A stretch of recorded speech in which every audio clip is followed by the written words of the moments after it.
እታ ብመልክዓ ብዙሓት ዘንበርከኸት ማታሃሪ ነታ ብዓይና ዝነበረ ጨርቂ ክፍትሓላን ቀተልታ እንዳረኣየት ክትመውት ከም ትደልን ነገረት።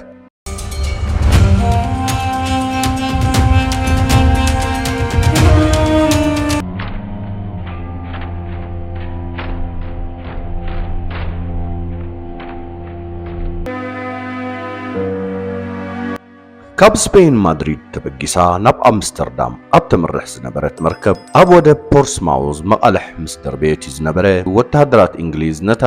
ኣብታ መርከብ ተሳፊራ ናብ ስዊዘርላንድ ተመርሕ ዝነበረት ማታሃሪ ናብ ትሕቲ ቁፅፅሮም ዘእተውዋ።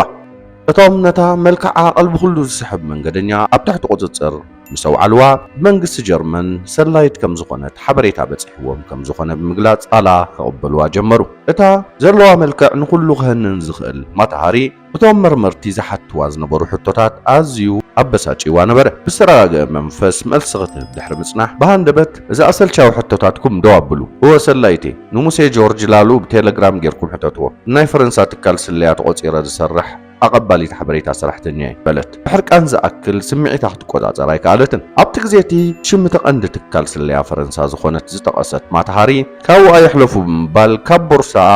ስሙ ዝተጻሕፎ ካርዳ ኣውፂኣ ሃበቶም። እቶም መርመርቲ ንሓድሕዶም ተጠማመቱ እሞ ነታ ተጠርጣሪት ቡን ክትሰቲ ብሓደ ወተሃደር ተዓጂባ ናብታ ኣብቲ መደበር ዝነበረ መዘናግዒ ማእኸል ክትከይድ ዓደምዋ። ማታሃሪ ምስቲ ወተሃደር ናብቲ ኸፈተርያ ከተምርሕን ከላ ሰላይት እያ ዝብል ሪፖርት ካብ ጀርመን ዝቐረበሎም ናይ ገበን ክሲ ዝተባሳጨው መርመርቲ እንግሊዝ ነቶም ኣብ ማድሪድ ዝነበሩ ወከልቶም ብምርጋም ማታሃሪ በቲ ዝተኸሰሰትሉ ገበን ክእስራ ዝኽእል ዝኾነ ዓይነት ክሲ ስለዘየለ ብነፃ ከም ዘፋንውዋ ብምግላጽ በቲ ዝተኸሰተ ኩነታት ይቕሬታ ሓቲቶም ብዓጀብቲ ናብ መርከባ መለስዋ። እዚ ዝኾነሉ ኣብ መፋርቕ 1916 ነበረ። ማታሃሪ ህይወታ ሙሉእ ናብ ዘይተፈልጠ ኣንፈት ንዝወስዳ ዘሎ ምንቅስቓስ ቀዳማይ ኩናት ዓለም ቀፂሉ ናበይ ከም ዘብላ እንዳሓሰበት ናብ ኣምስተርዳም ተጓዓዘት። ኣብ ለካቲት 1917 ቀዳማይ ኩናት ዓለም ካብ ዝጅምር 3 ዓመቱ ንምምላእ ውሑዳት ኣዋርሕ ጥራይ ተሪፈንኦ ነበራ። ንኤውሮጳ ናብ ፍርስራስ ዑና ዝቐየረ ኩናት ናብ ፓሪስ ዘምርሐት ማታሃሪ ኣብ መንገዳያ ብጉዳይ ስለያ ተጠርጢራ ኣብ ትሕቲ ቁፅፅር ፖሊስ ውዒላ ዝነበረት። ኣብ ፓሪስ ኣብ ህንፃ ፓላስ ዘ ጃስቲስ ንመዓልታት እናተመላለሰት ንፖሊስ ቃላ ከም ትህብ ዝተገበረት ማታሃሪ ኣብ ፓሪስ ጥራይ ዘይኮነ ኣብ መላእ ኤውሮጳ ህብብቲ ተሃዳኒት ብምዃና ብስለያ ተጠርጢራ ኣብ ትሕቲ ቁፅፅር ከም ዝኣተወት ዝገልጽ ዜና ምስ ተዘርግሐ ኣብ ኩሉ ስለ ዝበፅሐ መዛረቢ ርእስቲ ኮይኑ ኸረመ። ኣብቲ ግዜቲ ኣብ መንጎ ዝተፈላለዩ ናይ ፈረንሳን ጀርመንን ዓውደ ኩናት ብጣዕሚ ርሱን ግጥም እዩ ዝካየድ ነይሩ። እቲ ኩናት እንዳነውሐ ብዝኸደሉ መጠን ድማ ካብ ክልቲኡ ወገን ዝመቱ መጠን ሰባት እንዳበዝሐ መጠ። መንግስታት ክልቲአን ሃገራት እቲ ኩናት ምስ ምንውሑ ቁጠብአንና እንቆልቆለ ብምምፁ ንሞት ናብ ብኣሽሓት ዝቁፀሩ ወተሃደራት ምኽንያት እዩ ክብሉ ባዕሎም ዝፈጠርዎ ምኽንያት ኣቕረቡ። ሰበስልጣን መንግስቲ ፈረንሳ ኣብቲ ኩናት ኣይተሰዓርና ነቲ ኩናት ብዓወት ክንዛዝሞ ዘይከኣልና ኣብ መላእ ሃገር ዝንቀሳቐሱ ስለያ ጸላኢ ብፍላይ ድማ ደቂ ኣንስትዮ ብመልክዕን ኣታሊለን ካብ ላዕለዎት ሰበስልጣን ብዝረኽብኦ ሓበሬታ ንጸላኢ ይህባ ከም ዝነበራ ድሮ በፂሕና ኣለና። ከምዚ ዓይነት ናይ ስለያ ስራሕቲ ገብራየን ተባሂለን ካብ ዝጥርጠራ ደቂ ኣንስትዮ ሓንቲ ማታሃሪ እያ ክብሉ ተዛሪቦም ነበሩ። ኣብ ፓሪስ ፓላስ ዘ ጃስቲስ ብኣኽበርቲ ሕጊ ብፖሊስን መርመርትን በብመዓልቱ ናብ መርመራ ትቐርብ ማታሃሪ ከም ፓርት ፊልማውዝ ናይ እንግሊዝ ሰራሕተኛታት ጸጥታ ብጥርጣሬ ኣብ ትሕቲ ቁፅፅር ከም ዘውዓልዋ ሕጂ እውን እዚኦም እውን ይቕሬታ ሓቲቶም ካብ ቤት ማእሰርቲ ከም ዘውፅዋ ርግፀኛ ነበረት። እንተኾነ ግን ከም ዝሓሰበቶ ፖሊስ ፈረንሳ የቕሬታ ሓቲቶም ካብ ቤት ማእሰርቲ ትረፍዶ ከውፅዋስ ኣብ ቤት ማእሰርትን ከላ ዘድልያ ክዳን ውሽጢ ሳምና ኮነ ጨና ከምኡውን ዘይትን መፀባበቒ ኣቑሑትን ንኽመፃ ዘቕረበቶ ሕቶ ነፀግዎ። እታ ጽባቐኣ ንምሕላው ፀቢቓን ደሚቓን ክትረአ ትፈቱ ማታሃሪ ሞራላን ምጉዳእ ኮነ ኢሎም ዝፍጽምዎ ዝነበሩ ተግባራት ቅስማ ሰበራ። ንዓመታት ዝኣክል ፀሓይን ንፋስን ኣይውቃዕኽ እናበሉ ሕፍሶ ገጸ በረኸታት ዘወፊላ ዝነበሩ ፍሉጣት ሃብታማት ፓሪስ ሰበስልጣን መንግስቲ ኣዘዝቲ ኩናትን ፖሊስን ከምኡ ፍሉጣት ሰባትን ከም ዝተፈጥረቱን ረስዕዋ። ኣብ ቤት ማእሰርቲ ምስ ኣተወት ወላ ሓደ ዝሓተላ ይረኸበትን። ኣብ ፓሪስ ን10 ዓመታት እያ ተቐሚጣ። ኣብ 1905 እያ ናብ ፈረንሳ ዝተጓዓዘት። ፈረንሳ ንማታሃሪ ዕድል ኢዳ ዘርጊሓ ዝተቐበለታ ኣብ ህይወታ ፍሉይ ቦታ ትህባ ካልእይቲ ሃገር እያ። ማታሃሪ ንፓሪስ ንመንበሪኣ ክትኮና ክትመርፃን ከላ ስልጡን ሕብረተሰብ ዘለዋ ምዕብልቲ ስፍራ ኢላ ነቲ ንዓመታት ዝተምሃረቶ ማራኺ ናይ ሳዕስዒት ስልቲ ሒዛ ኣብ ዓበይቲ ክለባት ስራሓ ዝጀመረት። ኣብ ውሽጢ ውሑዳት ኣዋርሕ ስምን ዝናን ማታሃሪ ካብ ፓሪስ ኣብ ናይት ክለባት ንዝግበሩ ናይ ሳዕስዒት ስልትታት ንኽቕይሩን ብሓድሽ ስታይል ንኽትክኡን ምኽንያት ኮይና ማታሃሪ ካብቲ መራኺ መልክዓን ቅርፂ ሰውነታን ብተወሳኺ ኣለባብሳኣ እውን ናይ ፓሪስ መዛረቢት ኮይና ነበረት። እቲ ተቕልቦ ሳዕስዒት ንወሲብ ዝዕድም እዩ። ኣብ ውሽጢ ሓፂር ግዜ ካብ ፓሪስ ሓሊፋ ኣብ ማርሴል፣ ሊስን ካልኦት ከተማታት ፈረንሳን በቲ ፍሉይ ክእለታን ሳዕስዒታን መዛረቢት ኮነት። ማታሃሪ ካብ ግዜ ንእስነታ ጀሚራ ብሓደ ነገር ህብብቲ ክትከውን ትደሊ ነበረት። በዚ ድማ ድሌታታ ኹን ብምዃኑ ብጣዕሚ ሕጉስቲ ነበረት። እዛ በቲ ዕርቃናት ትስዕስዖ ሳዕስዒት ዝተፈልጠት ጽብቕቲ ማታሃሪት ብጽባቐኣ መላእ ኤውሮጳ ዘዛረበት ኣብ ቀዳማይ ኩናት ዓለም ብስለያ ካብ ዝፍለጡ ዝነበሩ ሰባት ሓንቲ ዝኾነት ክሳብ ሕጂ ኣዛራቢት ዝኾነት ሰላይት መን እያ? ማርጋሪት ግራቲቱድ ዛሊ ኣብ ኔዘርላንድ ላጋንዲያን ኣብ ዝተባሃለት ንእሽተይ ከተማ ኣብ 7 ሐምለ 1876 እያ ንነብሱ ባሮን ኣዳምስ ዛሊ እናበለ ካብ ዘፋልጥ ብናይ ንግዲ ስራሕ ዝመሓደር ኣቦኣን ካብ ኣዲኣ ወይዘሮ ኢታንዳ ዛሊ ዝተወልደት። ካብ ንእስነታ ጀሚራ ንማታሃሪ ትፈልጣ መተዓቢታ ማርጋሪታ ወይ ማታሃሪ ካብ ግዜ ንእስነታ ከም ንግስቲ ኢና ንሪኣ። ወላዲኣ ብሕንቃቐ ይዕብዋ። ስለዚ ኣብቲ ግዜቲ ዝበዛሕና ከምኣ ክንከውን ምነነበርና ትብል። ወለዳ ንማታሃሪ ንሓዊስካ 4 ቆልዑ ወሊዶም። ኣቦኣ ነታ ሓንቲ ጓል ዝኾነት ማታሃሪ ጓሉ ኩሉ ዝደልየቶ ይገብረላ ነበረ። ንነብሱ ከም ሓደ ናይ ኤውሮጳ ንጉሳዊ ኣባል ቤተሰብ ገይሩ ባሮን ዝብል ማዕረግ ንነብሱ ዝሃበን ዘይኮኖ ኮይነዮ ኢሉ ዝዛረብን ኣቦኣ ኩሉ ግዜ ፀቢቓን ካብ ካልኦት መዛንኖኣ ተፈልያ ከም ትርአ ይገብር ነበረ። ወላዲታ ኣብ 15 ዓመታ ብሞት ዝሰኣነት ማታሃሪ ብሞት ኣዲኣን ዝወረደ ሓዘን ጌና ከይወፀላን ከሎ እቲ ኣብ ንግዲ ዝነጥፍ ዝነበረ ኣቦኣ እውን ኣብ ክሳራ ብምውዳቑ ንዝተወሰኑ ዓመታት ብሽግር ድሕሪ ምሕላፍ ብሃንደበት ካብዚ ዓለም ብሞት ተፈልየ። ኣብ ሓደ ግዜ ካብቲ ዝተወለደትሉ ከተማ ከም ፍሉይ ነገር ተሓሲቡ ሎማዓንቲ እንታይ ለበሰት ተባሂሉ ዝዝረበላ ዝነበረት ማታሃሪ ብዝወረዳ ተደራራበ ሓዘን ርእሳ ዝደፍአት ቅስማ ዝተሰብረት ኮይና እያ ትምህርታ ዛዚማ። ዕድሜያ 18 ምስ መለአት ኣብቲ ከባቢያ ብዝርከብ ናይ ህፃናት ቤት ትምህርቲ ስልጠና ዝህብ ኢንስቲትዩት ናይ ሓፂር ግዜ ስልጠና ወሲዳ ዝተመረቐት ማርጋሪት ዛሊ ኣብቲ ከተማ ብዝርከብ መውዓለ ህፃናት ተቆፂራ ብመምህርና ክሰርሕ ጀመረት። ኣብቲ መውዓለ ህፃናት እንዳሰርሐት ከላ ምስ ዳይሬክተር ቤት ትምህርቲ ስለዝባዕለገት ወነንትቲ መውዓለ ህፃናት ብምጉዳል ዲሲፕሊን ምኽንያት ካብ ስራሕ ኣባረርዋ። እቲ ምስኣዝ ባዕለገ ርእሰ መምህር ግን ቅልል ዝበለ መጠንቀቕታ ተዋሂቡ ስርሑ ከም ዝቕፅል ተገብረ። እዚ ናይዞም ወነንቲ ቤት ትምህርቲ ተግባር ንርእሰ ምትእምማን ማታሃሪ ዝፈታተን ኣብ ዓይነቲ ሕብረተሰብ ሕማቕ ምስሊ ከም ዝሕዝ ዝገበረን ኮይኑ ካብቲ ተወሊዳ ዝዓበየትሉ ዓዲ ክትወፅእ እናሓሰበትን ከላ ኣብ ኢዳ ኣብ ዝነበረ ጋዜጣ ደለይቲ ሓዳር ዝሓዘ ዝርዝር ኣስማት ኣንበበት። ሓደ ካብቲ ጋዜጣ ኣብ ዝወፀ ናይ ደለይቲ ሓዳር መውዓውዒ ኣብዛ ናይ ዝሕጂ እዋን ኢንዶኔዥያ ናይ ሽዑ ጀት ኢስት ኢንድስ ዝርከብ ኣዛዚ ሰራዊት ኩናት ዝኾነ ወዲ 39 ዓመት ሻምበል ሬድ ፋሚኪዮን ዝተባሃለ መኮነን ኣተኩሮ ማታሃሪ ሰሓበ። ዋላ እኳ ብ20 ዓመት ዝዓብያ እንተነበረ ናብቲ ዝነብሮ ሃገር ዴች ኢስት ኢንድስ ብምኻድ ካብቲ ወሪድዋ ዝነበረ ሞራላዊ ውድቀት ከድሕነኒ ኢላ ስለ ዝኣመነት በቲ ዝተዋሃባ ኣድራሻ ስእላን ናይ ሕራይ ፈቓዳን ለኣኸትሉ። ድሕሪ ናይ ውሕዳት ደብዳቤታት ምልልስ እቲ በዓል ስልጣን ናብቲ ማታሃሪ ዝነበረቶ ከተማ ብምምፃእ ውሕዳት ዕዱማት ኣብ ዝሸን ተመርዓዋ። እዞም መርዖኦም ዘካየዱ ክልተ ጽምዲ ብዙሕ ከይጸንሑ እዮም ናብ ኢንዶኔዥያ ዝተጓዓዙ። ናይ ሕጽኖት ግዜ ሓሊፉ ምስ ተወድአ ግን እቲ ብጓህ ዝወሰነቶ ቁልጡፍ ውሳኔ ቁኑዕ ከም ዘይነበረ ተረዳኣ እሞ ኣብ ምቑዛም ኣተወት። እቲ ብዝረብሕን ዘይረብሕን ዝተሃራረም ቀናእ ሰብኣያ ዘማውን ምስ ብዙሓት ደቂ ኣንስትዮውን ፍቕራዊ ዝምድና ዘለዎ ምዃኑ ፈለጠት። ማርጋሪታ እቲ 9 ዓመታት ዝቐጸለ ሓዳራ ብሽግር ዝተመልአ ነበረ። እዛ ኣብ ሓዳራ 2 ቆልዑ ዝወለደት ማርጋሪታ ቀዳሞት ኣፍቀርቲ በዓል ቤታ ንዓን ምጉዳእ ኢለን ኣብ ዘፃወደኦም መፃወድያ እቲ በኽሪ ወዳ መርዚ ብሊዐን ቀተላላ። ማርጋሪታ ብሞት ውላዳ ሞራላ ብጣዕሚ ተሰይሩ ኣብ ሓዘን ተሓለት።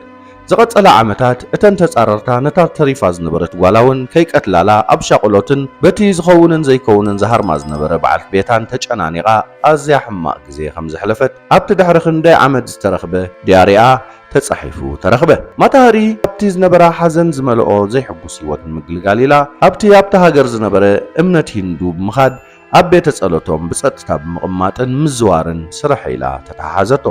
ኣብቲ ቤት መቕደስ ዝካየድ ሃይማኖታዊ መዝሙርን ናይ ኣምልኾ ሽብሸባን ሳዕስዒትን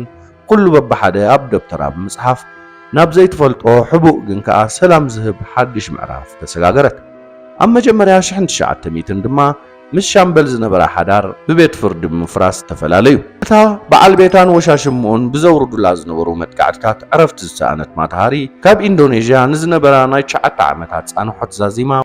ውላዳ ስኢና ናብ ሃገራ ተመልሰት። ንገለ እዋናት ኣብ ኔዘርላንድ ዕረፍቲ ድሕሪ ምግባራ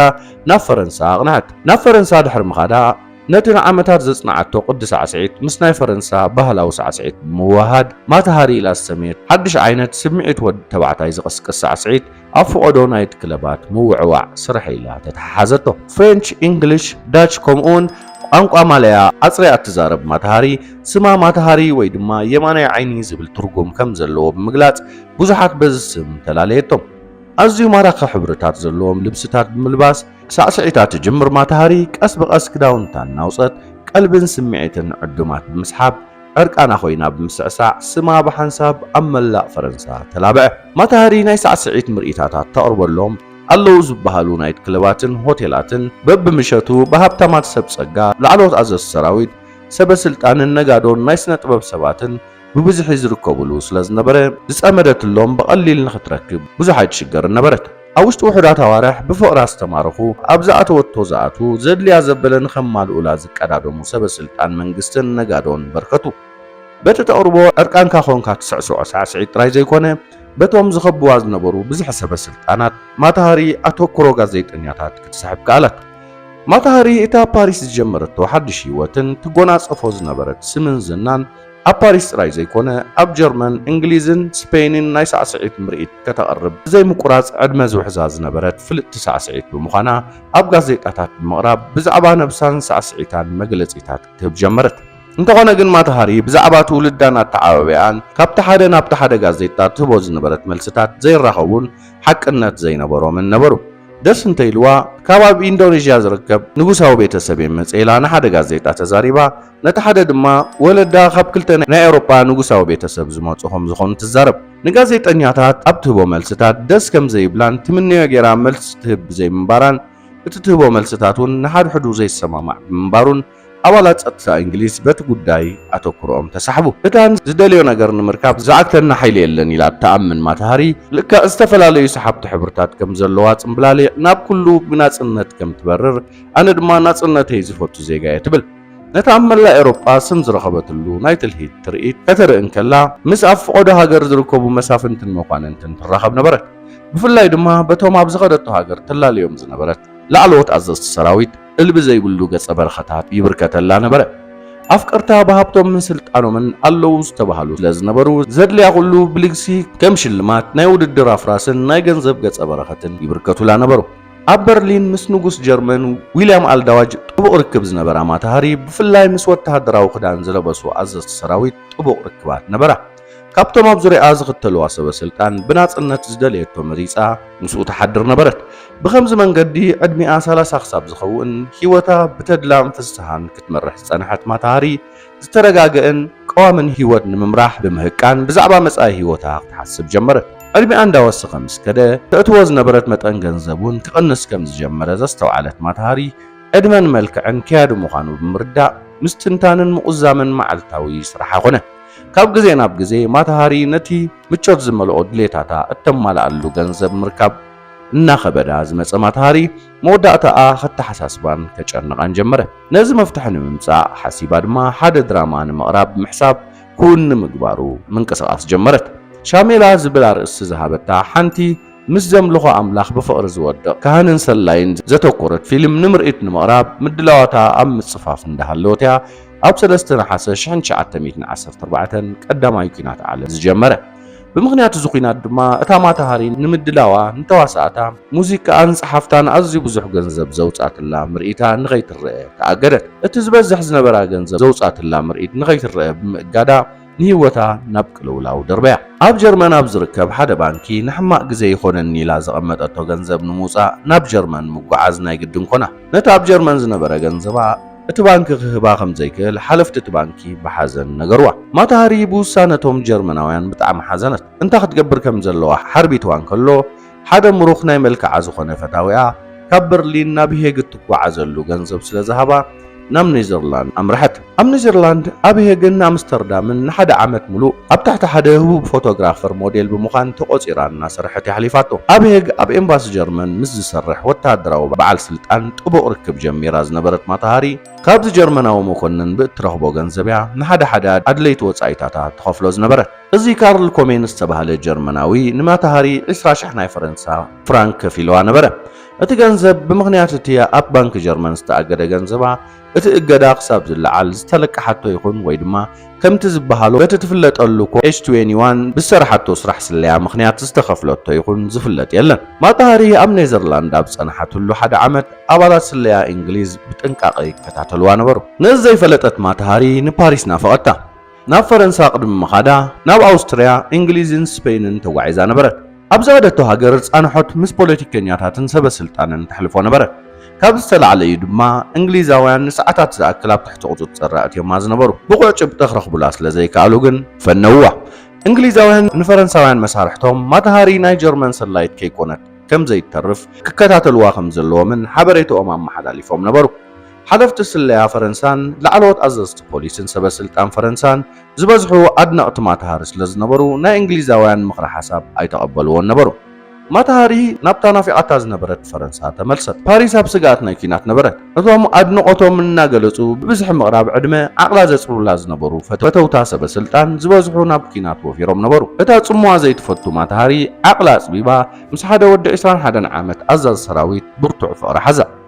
እቲ ሩስያዊ ሻምበል ቪላድሚር ዲቭሞስሎቭ ኣሽንኳይዶ ተፈሊዋ ክትሪኦ ከላውን ትሕዞ ከም ትጠፍኣ ይገብራ ነበረ ማታሃሪ ምስ መንእሰይ ሓዳር መስሪተ ነቲ ዘይጽገብ ፍቕሩ ከስተማቕረለን ኢላ ወሰነት እቶም ዘባኸነቶም ዝሓለፉ ዓመታታ ድማ ብጣዕሳ ዘከረቶም ነቲ ክጅምሮ ሓሲባ ዝነበረት ሓድሽ ህይወት ብርኪ ንምትካል ዝኾና ገንዘብ የድልያ ነበረ እቲ ገንዘብ ግን ካበይ ተምፃዮ ኣብ ምጅማር ክራማት 1915 ምስ ሓላፊ ስለያ ፈረንሳ ዝኾነ ጆርጅ ላዱ ተራኺባ ብዛዕባ እቲ ዝነበረ ኩሉ ኩነታት ኩናት ብዛዕባ ናይ ኤውሮጳ ጉዕዞ ድሕሪ ምዕላል ከም ናይ ፈረንሳ ሰላይት ብምዃን ናብ ጀርመን ኣትያ ናይ ስለያ ስራሕ ክሰርሕ ትኽእል እንተኾይና ሓተታ ማታሃሪ ወላ ሓንቲ ከየማዛዝነት $1,000,000 እንተተዋሂብዋ ከም ናይ ፈረንሳ ሰላይት ኮይና ክትሰርሕ ከም ትኽእል ሓበረቶ ጆርጅ ላዱ ሕቶ ማታሃሪን ተቐበሎ ማታሃሪን ህይወታ ሙሉእ ትገብሮ ከም ዝነበረት ሳዕሳዒት ኣፍቃሪት ልዕልቲ ሃብታም ብምምሳል ትነብር ከም ዘይነበረት ሰላይት ኮይና ክትንቀሳቐስ ጀመረት ምስ ሓለቓኣ ጆርጅ ላሉ ናብ ቤልጅየም ብምኻድ ኣብኡ ንኩናት ፈረንሳ ብዓወት ንምዝዛም ዘድሊ ሓበሬታ ንምብፅፃሕ ዘኽእላ ቅድሓት ብምውሳድ ንምንቅስቓስ ናብ ቤልጅየም ተጓዓዘት ኣብ መንገዳ 10 ዝኸውን ናይ ጉዕዞ ሳንጣ ተሰኪማ ትጓዓዝ ዝነበረት ኣብ ዝኸደቶ ድማ ብሰራሕተኛታት ግምሩኽን ፀጥታን ብጥርጣረ ዓይኒ ትረአ ነበረት ማታሃሪ ብኣፍልጦ ላዱ ናብ ስፔን ብምምራሕ ኣብ ማድሪድ ምስ ሜጀር ኣርኖልድ ካሌ ኣብ ሓደ ዓቢ ሆቴል ከም ጋሻ ኮይና ንገለ መዓልታት ግዜ ኣሕሊፋ ነበረት ምስ ሜጀር ኣብ ዝነበረትሉ ግዜ ዕላማኣ ኣድላይ ንፈረንሳ ዝሕግዙ ምስጢራት ንምርካብ ነበረ ሰብ ሞያ ስለያ እንግሊዝ ግን ማታሃሪ ንጀርመን ወተሃደራዊ ምስጢራት ንመሃብያ ምስቲ ጀርመናዊ ፈታዊኣ ዝተራኸበትን ምስኡ ዝቐነየትን ክብሉ ንፈረንሳውያን መሳርሕቶም ሓበሬታ ኣመሓላለፉ ኣብ ስፔን ዝነበራ ጻንሖት ወድያ ናብ ፈረንሳ ፓሪስ ዝተመልሰት ማታሃሪ ምስ ሚኒስተር ምክልኻል ፈረንሳ ብተደጋጋሚ ሓያለ ምሸት ብምሕላፋ እንግሊዛውያን ዝሃብዎ ሓበሬታ ትኽክል ከይኮነ ኣይተርፍኒ ኢሉ ዝሓሰበ ላዱ ኣብ ወደብ ፖርትስማውዝ ብእንግሊዝ ንሰዓታት ኣብ ትሕቲ ቁፅጥር ውዒላ ኣብ ዝነበረትሉ ግዜ ብጆርጅ ላዱ ዝተቆፀርኩ ንፈረንሳ ዝሰርሕ ሰላይት ኢላ ዝሃበቶ ቃል ኮፒ ኣብ ኢዱ ምስ ኣተወ ብሸለልትነት ማታሃሪ ተበሳጨወ ድሕሪ ገለ ዋርሕ ኣብ ፓሪስ ከባቢ ኣይፈል ታወር ኣብ ዝነበረ ናይ ፈረንሳ ሓይሊ ሰራዊት ዋየርለስ ስቴሽን ምስቲ ጀርመናዊ ሜጀር ኣርኖልድ ካሌ ናብ በርሊን ዝመሓላለፍ ዝተመሻጠረ መልእኽቲ ቴሌግራም ተጠልፈ እቲ ዝተጠልፈ መልእኽቲ ቴሌግራም ኣብ ኢድ ስለያ ፈረንሳ ኣተወ እቲ ብኮድ ተጻሓፈ መልእኽቲ ምስ ተፈትሐ H21 ብዝብል ናይ ኮድ ስም እዛ ፍልጥቲ ጀማሪት ሰላይት ናይ ዕርቃን ሳዕሳዒትን ብመልክዓ ንብዙሓት ዘንበርክኸት ማታሃሪ ንናይ ጀርመን መርከብ ስለያ ተገልግል ዝነበረት ኮይና ተረኽበት ነዚ ብምስጢር ዝተጻሓፈ መልእኽቲ ፈረንሳውያን ሴሮም ምስ አንበብዎ ትኽክል ድዩ ወይስ ንዓና ንምድንጋር ተባሂሉ ዝተገብረ መጻወድያ ኢሎም ክሓስብሉ ኣይፈቐዱን ን24 ሰዓታት ብትኹረት ዝከታተልዋ ዝነበሩ ማታሃሪ ኣብ ታሕቲ ቁፅፅር ብምእታው ብቑዕ ጭብጢ ከም ዝረኸቡ ኣመኑ ስለዚ ካብ ዝነበረቶ ሆቴል ብፖሊስ ኣብ ታሕቲ ቁፅፅር ውዒላ ኣብቲ ብሳይንት ላዛሪ ፕሪዘን ዝፍለጥ ከም በረድ ዝምዝሓሉ ማእሰርቲ ኣብ 13 ለካቲት 1917 ብክሕደት ሃገርን ብምትሕልላፍ ሓበሬታ ንፀላእን ተኸሲሳ ኣብ ታሕቲ ቁፅፅር ውዓለት نأواري حبيت ما أسرت غينا قيارنا وشت خلال ونخيات ولا تخلكلا لا 17 جزي بستفلالي مرمرت بوليس أزياد كام مرمرات كياد الله ورحه ما تهاري بفتصم ناجرمن سلايتا يكون إلا نتزت مسرة الله كسي سلزنا سقطو اتمرمرا وصيت ألبو خوين ترفه 24 حملة شحن شعت 110 شوعتن قبل علمات هاري بقوع جبتا كيب اللغيلو أبيت فردنا يكس فايل زغفتا أخبار حقي أندري مورنيت اتا تخصاصيت بأشحات نزقود صور وتهدرات فرنسا ناموس زبسحن أبوزح عودة جنبارات نزقات أنا الناس عرت كأند مغنيات نسألأي بزعبانا ركع وتهدرا وحيلي بمقبال نايس اللي أسرح بمسرحن استفاد سمي أبزون بقوع ناي سبن صحف جبتات أكيبنا لنا من الباتون إذا غريب يزلخو ناي كس فايل أبز خفل زمن تودا دار زي ترخبلو ناي مجمريا قوالن سيتيز فتسمتو ناي سليا قبن زحزي ليأمن بعصرتتا شحت زقمتو ناي مشارختها هاجرات أقار سراويت نموت مقدال أكالن لعل كساران زكالعين ناي سليا قبن زفتسمت بجرمناويان إيش إشران حدن استبهلت سمستو هبا إذا قوالن سيتي إزوتها دراو بيت فردين بموت قاس عليه بتحت الناي حتى تقبل نبيت فردي يا ملكته ما تهارينا بيت فردي قدم مقربا قد ما حدا معلتي بزينا ولا حدا مقداد مستكال سليا جرمن كم سلايت كوينا تقلقل من باران بنا جزا رأسها صحف قال امنت هيباس لزنبرت وتهدراو بيت فرد فرنسا بملو دمسي بتقيد كتكتل فردا مسرت فردي او 15 تقمتي شحن شعات 110 شوعات نبهو ابتي كاباريس وصي إلو زركب شاكا علمهم نخطكسو تقريبا ما بقد بزنبر وتهدرات زقومت ما تهاري كتكتل مخانان ناي مودعتا قالا دما انتاي كم زخونن بتحالف فتسام فرد تحتتت اتا بملكع بزحات زنبرك ختما تهاري نتا بعينا زنبره چرق فتحلان قتلتان دارأيت كتموت كم تدل النجرت دحر دقائق كم تزدليتو قتلتا ختكسلا انان نصاصرو اندارأيت البزي ولو تخسي تتكوسلا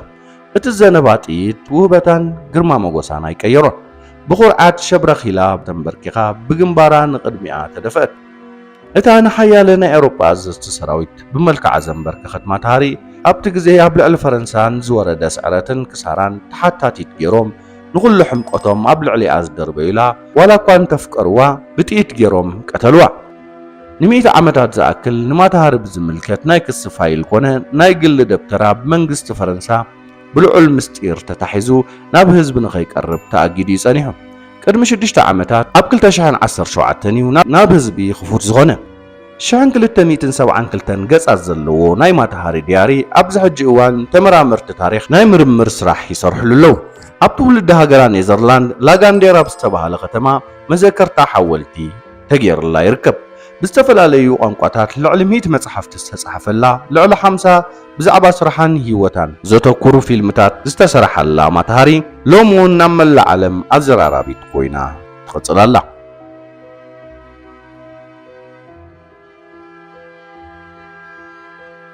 خبرات تختاتلت بوفيري نلومي حيزالكم قريبا زنبركم تاريخ حزل فيديو ازي مسل نيرو نزا فيديو تفتيهم الله يقبروا شير بمقبار ما نبكالوتا كافلوا نابلكو اتوم حدشتي نزي چانل دخونكم سبسكرايب بمقبار نزي معلتاون نفنو فيديوتات اب اوانو خبصحكم سبسكرايب بمقبار بيتسبكونو نابلكو نلومي ازي نيرو صباح بخالة حستوقسان رخب سلام كونو لي كبراتي تشاو